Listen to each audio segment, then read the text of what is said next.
covering Team USA basketball this summer in Vegas and in Tokyo.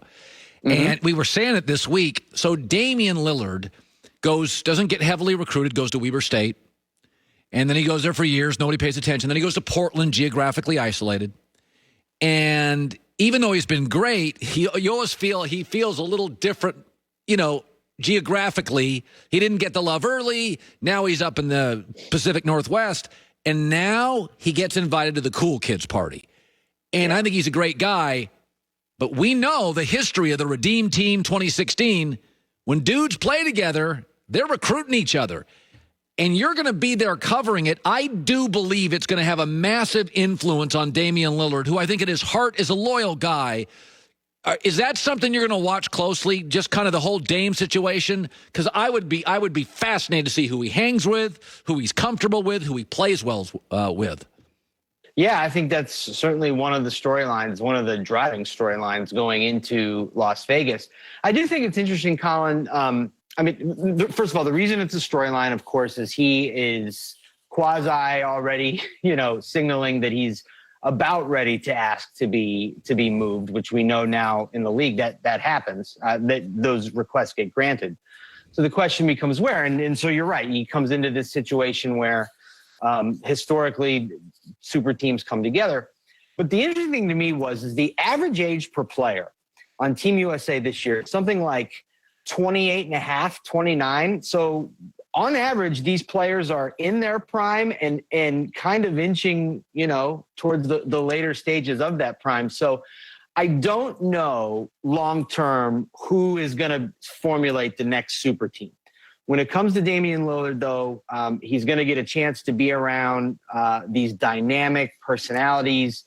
He's already close with Greg Popovich. They've been forming a relationship over the last year, and he's going to get a chance to play for him. He's never had an experience like that before. And you're right. I mean, he's going to have a chance to become celebrated in a way that he really hasn't been before, on a stage that he hasn't played on before. It'll be interesting to see how much of the limelight he commands with Kevin Durant. Kevin Durant he's about to become the all-time leading scorer for points in Team USA history. In his last game, he scored 48. He's obviously back at the top of his game.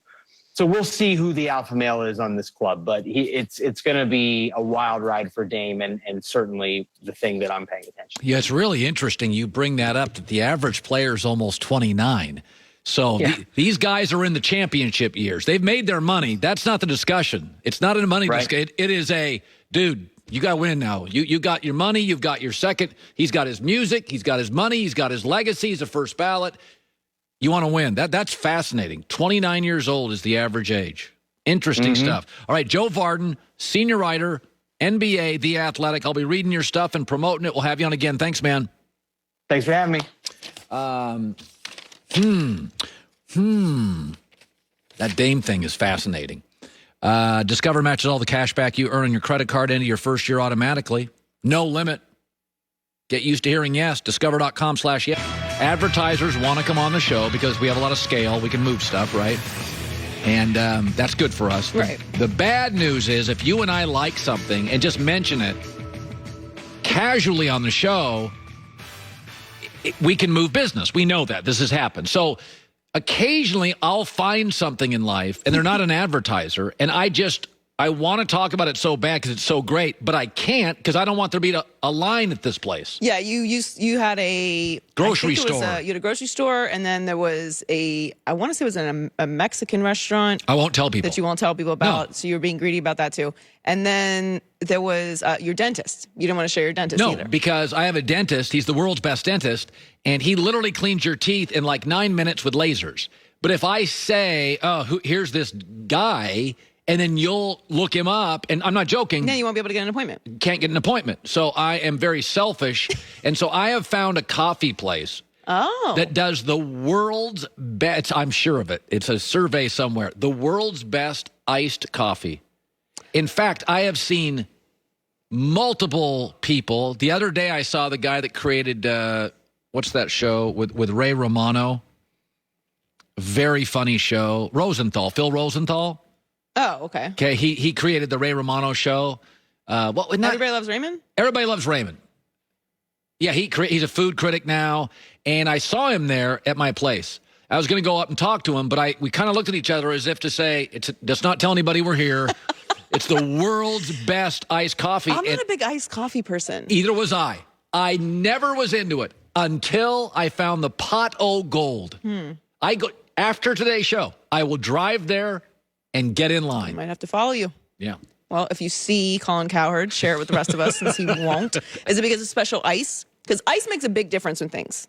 It's the ice. It's the way they add the sugar. There's something about it that is different. And remember, I gave up on going to coffee places. Yeah, that was very extremely short-lived. Well, it was like $4 for a coffee, and I did the math, and You didn't even last a whole day. It was like the next morning.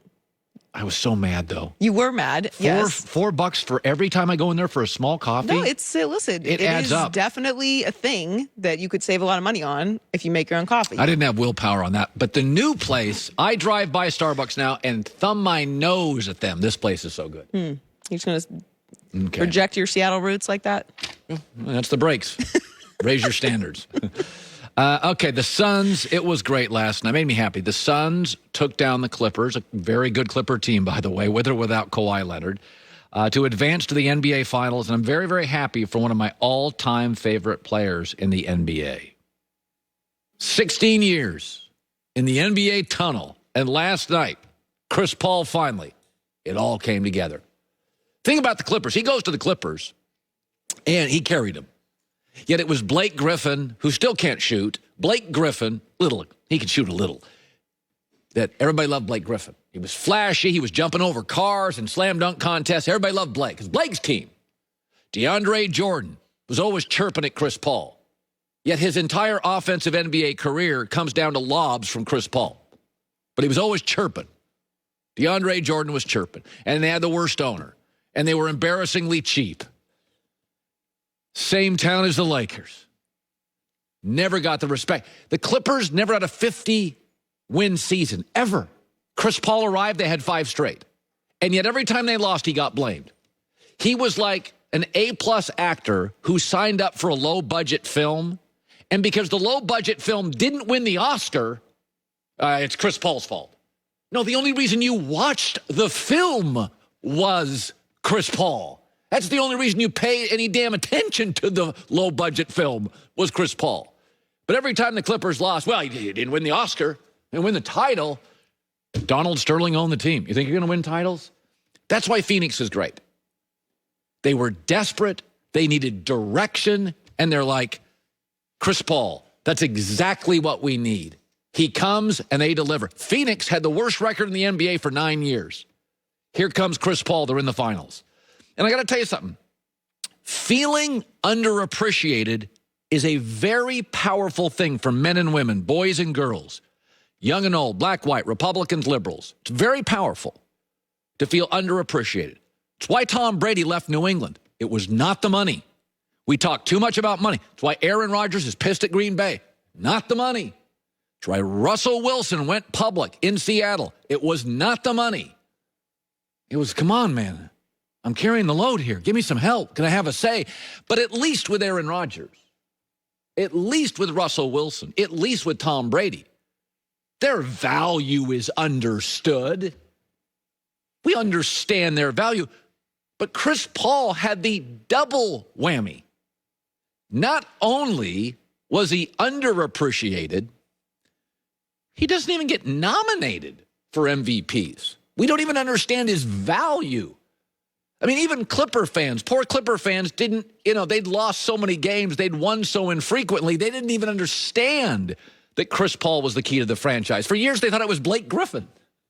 Everybody's like, oh, Blake Griffin can jump over a Kia. That's the guy. He could not shoot when he was a Clipper. Can shoot a little bit now.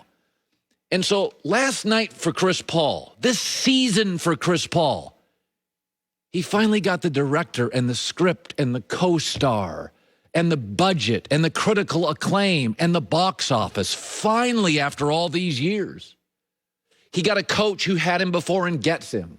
He's got 2 dependable wings. I love Jay Crowder. Even on bad nights, I love Jay Crowder. He's got a true shooting guard, so when he passes, he gets credit for the assist. He's got a guy at the rim in DeAndre Ayton who loves lobs, and God, there's nobody better than delivering those than Chris Paul. It is hard in life for young people. You're out of college, you got no money, you're scraping by, you finally get the bills paid, you finally get the refrigerator full, and your damn car breaks down. And it's a $647 bill, and mom and dad, they don't have it either. I appreciate, because I know how hard it is. You ask anybody in the entertainment field to get it all together. You got the receivers, but the O-line stinks. You got the running game, but you got no perimeter speed. That was Brady in New England. To bring it all together, even the special teams are good and the coach is good. That's Chris Paul last night. 16 years. The coach, the wings, the two guard, the big, the fan base, all finally 16 years came together, and here was Chris after. I'm just so happy for all the people around me. You know what I mean? And to do it here in L.A. with the Clippers, this is my family too. I gave 6 hard years to the Clippers. We fought hard. A lot of these fans, Billy Crystal, that's my family. You know what I mean? You know what I mean? So to do it here against a team that I got the utmost respect for, I'll always be a Clipper.